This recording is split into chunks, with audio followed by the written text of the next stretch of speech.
ನಮಸ್ಕಾರ ಸ್ನೇಹಿತರೆ, welcome to info TV Kannada. ಇವತ್ತಿನ ವಿಡಿಯೋದಲ್ಲಿ ರೈತರಿಗೆ ಒಂದು ಗುಡ್ ನ್ಯೂಸ್ ಇದೆ. ಮೋದಿ ಸರ್ಕಾರದ ಈ ಒಂದು ಪಿ ಎಮ್ ಕಿಸಾನ್ ಸಮ್ಮಾನ್ ಯೋಜನೆಯಲ್ಲಿ ಹಣ ಹೆಚ್ಚಿಸುವ ಸಾಧ್ಯತೆಗಳು ಹೆಚ್ಚಾಗಿದೆ. ಇದರ ಬಗ್ಗೆ ನಾನು ಇಲ್ಲಿ ಕಂಪ್ಲೀಟ್ ಮಾಹಿತಿನ ತಿಳಿಸ್ಕೊಡ್ತೀನಿ. ನೀವೇನಾದರೂ ಫಸ್ಟ್ ಟೈಮ್ ನಮ್ಮ ಚಾನಲ್ ನೋಡ್ತಾ ಇದ್ದರೆ ಪ್ಲೀಸ್ ಸಬ್ಸ್ಕ್ರೈಬ್ ಮಾಡ್ಕೊಂಡು ನೋಡಿ. ದೇಶದ ರೈತರಿಗೆ ಮೀಸಲಾದ ಪಿ ಎಮ್ ಕಿಸಾನ್ ಸಮ್ಮಾನ್ ನಿಧಿ ಯೋಜನೆಯಡಿ ನೀಡಲಾಗುವ ಹಣವನ್ನು ಹೆಚ್ಚಿಸುವ ಕುರಿತು ಸಾಧ್ಯತೆ ಹೆಚ್ಚಾಗಿದೆ. 2024-25 ಬಜೆಟ್ನಲ್ಲಿ ಹಣಕಾಸು ಸಚಿವೆ ನಿರ್ಮಲಾ ಸೀತಾರಾಮನ್ ಅವರು ವಾರ್ಷಿಕವಾಗಿ 2,000ರಷ್ಟು ಸಹಾಯವನ್ನು ಹೆಚ್ಚಿಸುವ ಸಾಧ್ಯತೆ ಇದೆ ಎಂಬ ವರದಿಗಳು ಈಗ ತಿಳಿಸಿವೆ. ಈ ಹೆಚ್ಚಳ ಘೋಷಣೆಯಾದಲ್ಲಿ ಪಿಎಂ ಕಿಸಾನ್ ಸಮ್ಮಾನ್ ನಿಧಿಯ ಪ್ರಯೋಜನ ಪಡೆಯುವ ಪ್ರತಿ ಕುಟುಂಬಕ್ಕೆ 8,000 ರೂಪಾಯಿ ದೊರೆಯಲಿದೆ. ಈವರೆಗೆ ಯೋಜನೆಯಡಿ ರೈತರಿಗೆ 3-4 ತಿಂಗಳ ಕಂತುಗಳ ಮೂಲಕ ವಾರ್ಷಿಕವಾಗಿ 6,000 ರೂಪಾಯಿನ ಆರ್ಥಿಕ ನೆರವು ನೀಡಲಾಗುತ್ತಾ ಇತ್ತು.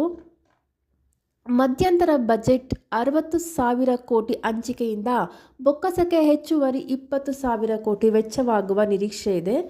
ಕೃಷಿ ಮುಖಂಡರು ಹಣಕಾಸು ಸಚಿವರೊಂದಿಗೆ ತಮ್ಮ ಬಜೆಟ್ ಪೂರ್ವ ಸಭೆಯಲ್ಲಿ ಕಂತು ಮೊತ್ತವನ್ನು 6,000ರಿಂದ ವರ್ಷಕ್ಕೆ 8,000 ರೂಪಾಯಿಗೆ ಹೆಚ್ಚಿಸುವಂತೆ ಒತ್ತಾಯಿಸಿದರು ಎಂದು ಮೂಲಗಳು ಇವಾಗ ತಿಳಿಸಿವೆ.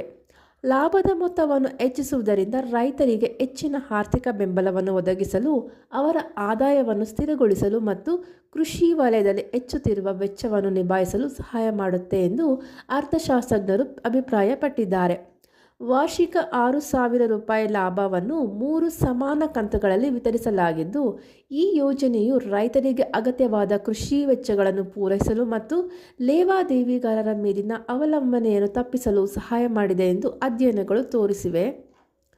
ಉಪಕರಣಗಳು, ಬೀಜಗಳು, ರಸಗೊಬ್ಬರಗಳು, ಕೀಟನಾಶಕಗಳು ಮತ್ತು ಕೃಷಿಗೆ ಸಂಬಂಧಿಸಿದ ಇತರ ಖರ್ಚುಗಳನ್ನು ನಿಭಾಯಿಸಲು ಈ ಹಣವು ರೈತರಿಗೆ ಸಹಾಯ ಮಾಡುತ್ತಿದೆ. ಅಲ್ಲದೆ ಬೆಳೆ ಇಳುವರಿ, ಕೃಷಿ ಉತ್ಪಾದಕತೆಯನ್ನು ಸಹ ಹೆಚ್ಚಿಸುತ್ತಿದೆ. International food policy research institute ನಡೆಸಿದ ಅಧ್ಯಯನದಲ್ಲಿ ಉತ್ತರ ಪ್ರದೇಶದ ಪಿಎಂ ಕಿಸಾನ್ ಫಲಾನುಭವಿಗಳಿಗೆ ಸಂಪೂರ್ಣ ಮೊತ್ತ ಎಲ್ಲೂ ಸೋರಿಕೆಯಾಗದಂತೆ ತಲುಪಿದೆ ಎಂದು ಸಾಬೀತುಪಡಿಸಿದೆ. ಇದು ಕೃಷಿಯಲ್ಲಿ ಹೂಡಿಕೆ ಮಾಡುವ ಸಾಮರ್ಥ್ಯವನ್ನು ಗಮನಾರ್ಹವಾಗಿ ಸುಧಾರಿಸಿದೆ.